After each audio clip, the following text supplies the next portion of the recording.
بەناوی خوای گەورە و میهرەبان، خوشک و برانی بەڕێز، ئامادەبوانی هێژە، زۆر بەخێر بێن. سپاسی ئامادەبوونی هەمووتان دەکەم. خۆشم زۆر خوشحاڵم کە ئەمڕۆ لێرە لە خزمەتی ئێوەدام و لە دەڤەری گەرمیانی سەربەرز هاتووین بۆ کردنەوەی پرۆژەیەکی تری استراتیجی حکوومەتی هەرێمی کوردستان.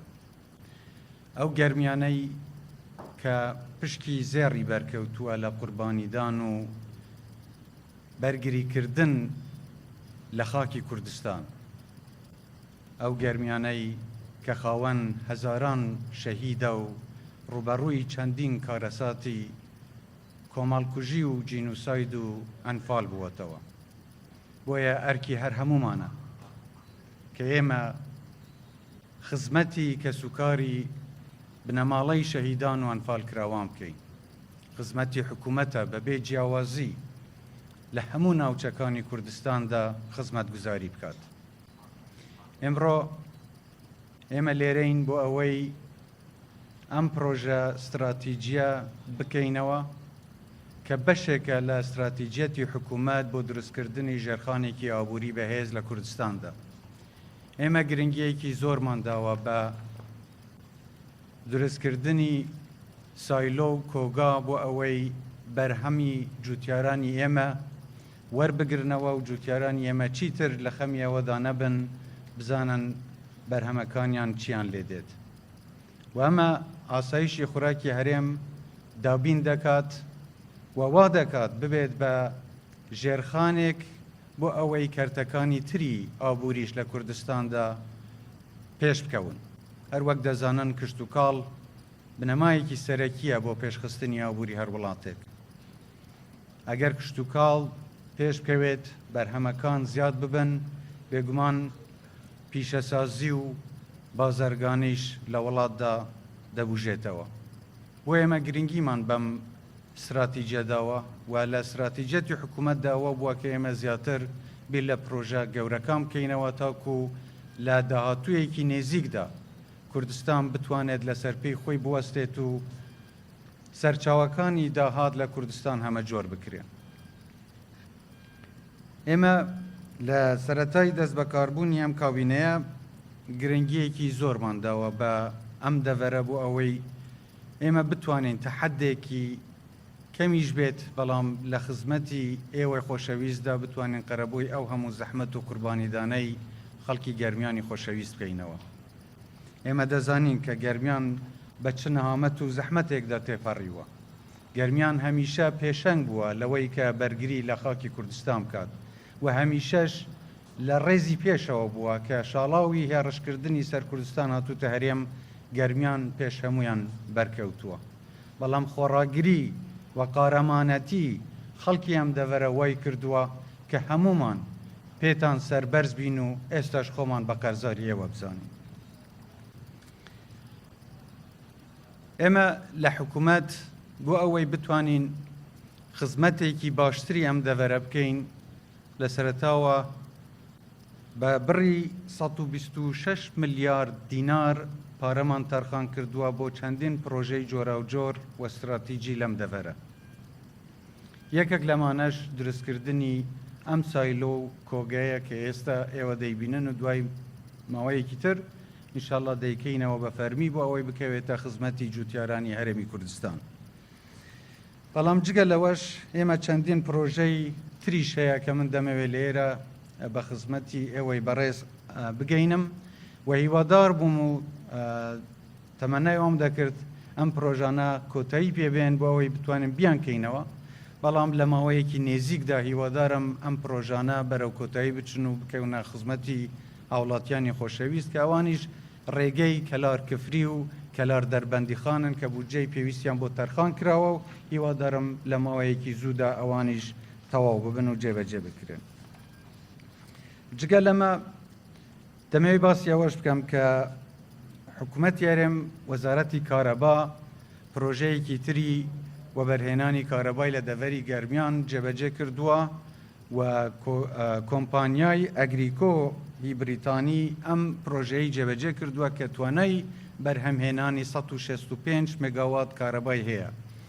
ئەم پرۆژەیە پرۆژەیەکی تایبەتە کە لەو گازەی کە فلێرگازی پێدەڵێنیانە و گازەی کە بە فێڕۆدا ڕۆیشت و دەسووتا توانیویانە ئەم گازە جارێکی تر بیکەنەوە بە وزە و بیکەنەوە بە کارەبا و ئەمە تەنیا پرۆژەیە کە لەسەر ئاستی عێراق و کوردستاندا لێرە لە گەرمیان دروست کراوە و هیوادارین پرۆژەی هاوتای ئەمە لە شوێنەکانی تری کوردستانیش جێبەجێ بکرێن. هەر بەم بۆ نێوە دەمەوێ ئەمەشتان پێ بگەینم کە ئێمە ڕەزامەندیمان لەسەر خەرجکردنی 16 ملیارد دیناری ترداوە بۆ جێبەجێکردنی 19 پرۆژەی تر لە دەڤەری گەرمیان کە ئەوانەش بتوانن لە خزمەتی وڵاتیانی خۆشەویستدا بن. دەمەوێت سوپاسی کۆمپانیای جێبەجێکار بکەم هەرچەندەم پرۆژەیە وەکو باس کرا پرۆژەیەکی حکوومەتە و لەسەر ئەرکی حکوومەتدا دروست کراوە، بەڵام کۆمپانیای جێبەجێکار توانیویەتی لەو ماوەیە کە بۆیان دەستنیشان کردووە کارەکەیان بە باشی ئەنجام بدەن دەستخۆشیتان لێ دەکەم. ئێمە هەرچی بکەین بۆ ئەم دەڤەرە کەمە، چونکە گەرمیان بە شێوەیەکی گشتی دوای ئەو هەموو نەهامەت و قوربانیدانە و ئەو هەموو کارەساتەی کە بەسەر خەڵکی گەرمیان داهاتووە شایستەی ئەوەیە ئێمە زیاتر خزمەتیان بکەین. من پێشەوەی بێمە ئێرە لەگەڵ سەرپەرشتیاری ئیدارەی سەربەخۆی گەرمیان و بەرپرسانی ئەم دەڤەرە دانیشتم و گوێم لە داواکاریەکانی ئەوان گرت کە بە نوێنەرەتی خەڵکی گەرمیان بە ئێمەیان ڕاگەیان. زۆر لەو کەم و کورتیانەی کە باز کران خزمەتگوزاری زۆر بنەڕەتین. ئەوەی جێپرسیارە بۆ من بۆچی تاکو ئێستا ئەم خزمەتگوزاریانە لەم دەڤەرە جێبەجێ نەکراون و نەگەیشتونەتە ئەم شوێنە. ئەمە ئەرکی هەموو حکوومەتێکی خزمەتگوزارە بۆ ئەوەی زیاتر خزمەتی خەڵکی خۆی بکە. هیوادارین ئەم حکوومەتە بتوانێت لە ئاستی قوربانیدانی خەڵکی ئەم دەڤەرە خزمەت بکات. ئێمە هەمومان فەرمانبەرین چ لە پۆستی سەرۆک وەزیران، جێگری سەرۆک وەزیران، وەزیرە بەڕێزەکان، بەرپرسە ئیداریەکان، هیچ منەتێکی تێدا نییە ئەگەر ئێمە بە خەمی خەڵکی خۆمانەوە بین و ئەرکەکانمان جێبەجێ بکەین. پێویستە هەمومان ئەوەی لە توانەماندا بێت بیکەین، چونکە ئەمانەتێکە خەڵکی کوردستان بە ئێمەیانی کردو و ئەم ئەمانەتە هیوادارم هەموو ئەو بەڕێزانەی کە لە حکوومەتدان بە جدی وەری بگرن و لە خزمەتی هاوڵاتیاندا بن و ئەرکەکانیان بە شێوەیەکی زۆر باش جێبەجێ بکەین و بەجێ بگەینە. هەندێک لەو بەرپرسیارەتانەی کە دەکەوێتە سەرشانی ئێمە بۆ جێبەجێکردنی ئەو پرۆژانە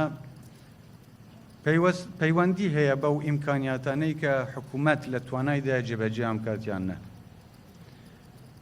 یەکێک لە ئەو بەڕێزانەی ئەمڕۆ دانیشتین لەگەڵیان پرسیارێکی لێکردم و قسەیەکی کرد، گوتی هیوادارم وەکو پێشتر تەنیا بەڵێنمان پێ نەدەن و ئەو پرۆژانەیە کە باسی دەکەن جێبەجێ بکەن.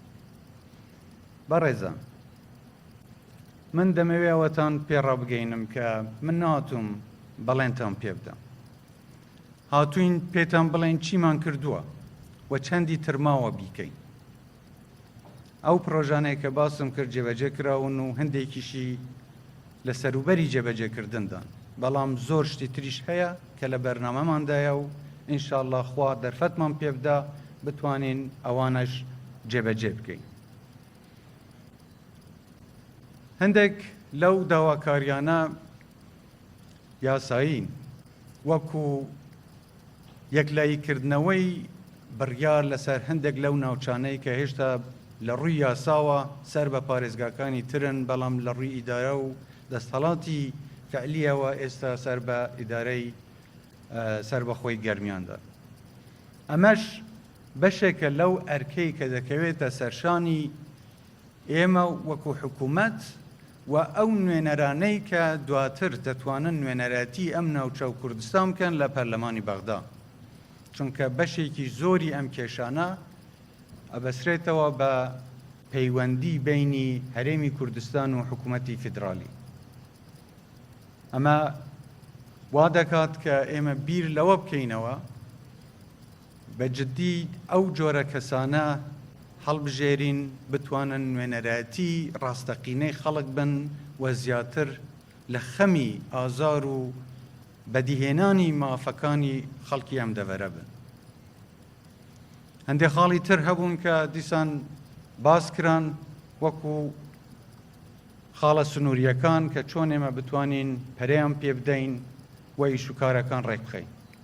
من لێرە بە ئێوەی خۆشەویست ڕادەگەینم حکوومەتێکی سەرتاسەریە لە هەموو ناوچەکانی کوردستاندا ئەرکی هەیە بۆ ئەوەی بتوانێت ئیشوکارەکانی خۆی بکات، بەڵام لە هەمان کاتیشدا بەرپرسیارەتی حکوومەتە کە بتوانێت چۆنیەتی ڕێخستنی ئیشوکارەکان بگرێتە ئەستۆ.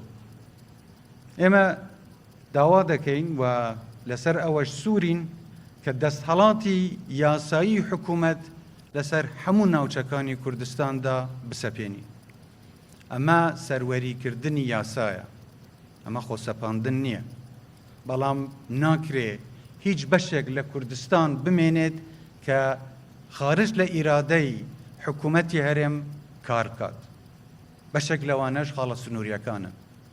من هەموو هەوڵێک دەدەم بۆ ئەوەی ئەو خاڵە سنووریانە بە شێوەیەک ڕێک بخرێن کە حکوومەت بتوانێت کنترۆلی تەواوی ئەو سنوورانە بکات و داهاتی ئەم سنوورانەش بۆ خزمەتی خەڵکی ئەو ناوچانە بگەڕێتەوە. ئێمە هەموو هەوڵێک دەدەین بۆ ئەوەی چیتر گەرمیان بێناز نەمێنێت. ئەرکی هەمومانە لە هەموو شوێنەکانی کوردستان پێویستی بە خزمەتگوزاری هەیە، بەڵام گەرمیانی خۆڕاگر و قارەمان کە ئەوەندە ئەو ماوەیە هەمووی بێناز بووە ئەرکێکی قورسترمان دەخاتە سەرشان بۆ ئەوەی ئێمە زیاتر بتوانین خزمەتیان بکەین. من زۆر لەو داواکاریانە کە پێمان دەگات هیوادارم دواتر لە ئەنجومەنی وەزیران و لەگەڵ لایەنە بەرپرسەکان تاوتوێی ئەم داواکاریانە بکەین و ئەوەی لە توانای حکوومەتدا بێت دڵنیا بن بۆتان جێبەجێ دەکەین. هەواڵانی بەڕێز، خوشک و برانی عزیز، دانیشتوانی دەڤەری گەرمیانی قارەمان، بەشێکی زۆری مافەکانی ئێوە لە بەغدا پێشێل کراوە. ئێمە پێویستە ئەم شەڕە لەگەڵ بەغدا بکەین لەسەر جێبەجێکردنی دەستور. ئێمە هەڵبژاردنمان لە پێشە، دوای چەند ڕۆژێکی تر هەڵبژاردن دەکەین. من نهاتوم بانگەشەی هەڵبژاردن بکەم، چکە یەکێک بانگەشەی هەڵبژاردن دەکا بۆ ئەوەی دواتر دەستهەڵاتی جێبەجێکاری بەدەستەوە بێت و خزمەتەکە بکە. من هاتووم خزمەتتان بکەم. ئێمە هاتووین لێرە بۆ ئەوەی پێتان بڵێن ئێمە خزمەتی ئێوە دەکەین. بەڵام بۆ ئەنجومەنی نوێنەرانی عێراق پێویستیمان بە خەڵکێکی بەتوانا و بەورەیە، بە وەفایە کە لە جیاتی ئەوەی کێشە ناوخۆیەکانی هەرێمی کوردستان ببەن بۆ بەغدا و لەوێ بۆ بەرژەوەندی خۆیان دژی هەرێمی کوردستان کار بکەن، پێویستە ئێمە نوێنەرانێک هەڵبژێرین کە لە خەمی خەڵکی ئەم دەڤەرەدا بن و بتوانن شەڕی یاسایی جێبەجێکردنی دەستور و قەرەبۆکردنی خەڵکی ئەم ناوچانە بکەنەوە. لە دەستوری عێراقدا هاتووە کە قوربانیانی ئەنفال پێویستە قەرەبۆ بکرێنەوە. ئەو هەموو دێهاتەی ئێمە وێران کران و ڕوخان، من نەمبینی بەو حەماسەتەوە لە بەغدا داوای قەرەبۆکردنەوە بکرێتەوە. زیاتر خەریکی بابەتی تر بوون. ئێمە پێویستە بیر لەوە بکەینەوە کە نوێنەرەکانمان هەڵدەبژێرین سەر بە هەر لایەنێک بن، بەڵام ئەبێ ئەو نوێنەرانە کە دەچن بۆ بەغدا بەرگریکاری سەرسەختی مافەکانی خەڵکی کوردستان بن. لەوێ پێویستە بە یەکەوە ئیش بکەن. زۆر لە مافەکانی ئێمە پێشێل کراون لە بەغدا. پێویستە ئەوانە بە یەکەوە کار بکەن کە چۆن دەستور جێبەجێ بکرێت، کە چۆن مادەی 140 جێبەجێ بکرێت. گوێبیست بووین کە چۆن هێشتا کێشەی ئەمنی لەم سنوورە هەیە، هێشتا داعش دەتوانێت پەلاماری خاڵەکانی پێشمەرگە بدات بۆ ئەوەی ئەو فەراغە ئەمنیە دروست نەکرێت و نەمێنێت. ئێمە هەموو هەوڵێکمان داوە لەگەڵ حکوومەتی فدرالی کارەکەین بۆ ئەوەی پێشمەرگە لەگەڵ هێزە چەکدارەکانی عێراق ئەم فەراغە پڕکەنەوە. بەڵام ئەمە بەشێکی پێویستە کە بڕیاری سیاسیشی لەسەر بدرێت و پشتیوانی پەرلەمانیشی لەگەڵ بێت. ئەو نوێنەرانەی کە دەچن لە بەغدا نوێنەرەتی حکوومەتی هەرێم دەکەن، نوێنەرەتی خەڵکی هەرێمی کوردستان دەکەن، پێویستە جەخت لەسەر ئەوە بکەنەوە چۆن مادەی 140 جێبەجێ بکەن، چۆن قەرەبووی ئەنفالەکان بکەنەوە، چۆن ئەو ناوچەدا بڕێنراوانە جارێکی تر بە پێی یاسا و بە پێی دەستور بگەڕێنەوە بۆ باوەشی دایکی خۆشەویستمان کوردستان. خوشک و برایان، دوای چەند ڕۆژێکی تر لە دەیدا وادەی هەڵبژاردنە. من داوا لە هەموو ئێوەی خۆشەویست دەکەم ئەوانەی لە تەلەڤیزیۆنیش بینەرمانن کە کەشێکی ئارام و بە قەناعەتێکی تەواو ئەو نوێنەرانە هەڵبژێرن کە بتوانن لە خزمەتیەوەدا بن، ئەو نوێنەرانە هەڵبژێرن کە بەڵێنەکانیان بکەن بە کردار و بتوانن زیاتر خزمەتی ئێوەی خۆشەویست بکەن، ئەو نوێنەرانە هەڵبژێرن کە خۆیان بکەن بە قوربانی بەرژەوەندی وڵات و خەڵکی کوردستان. و هیوادارم هەمووتان سەرکەوتوو بن لەوەی کە نوێنەرەکانی خۆتان بنێرن بۆ بەغدا و سەرکەوتوو بن لەوەی کە لە ژیانی ڕۆژانەی خۆشتاندا بتوانن ڕۆژ بە ڕۆژ پێش بکەون لە هەموو ڕۆیەکەوە. ئێستا من جارێکی تر دەڵێمەوە کە هێشتا ئێمە قەیرانی ئابووریمان ماوە، لەگەڵەوە قەیرانی یان کێشەی بابەتی ڤایرۆسی کۆرۆناش هێشتا بەردەوامە. داواتان لێ دەکەم خۆپارێزی بکەنەوە، داواتان لێ دەکەم هاوکاری حکوومەت بن. حکوومەت بەشێکی جیاواز نییە لە ئێوەی خۆشەویست. حکوومەت و هاوڵاتی بەیەکەوە دەتوانن وڵاتی ئێمە بەرەو قۆناغێکی گەشتر و سەقامگیرتر ببن. هیوادارم هەمووتان سەرکەوتوو بن، هەمووتان تەندروست بن و کوردستانیشمان هەراوەدان بێت. زۆر سپاستان دەکەم.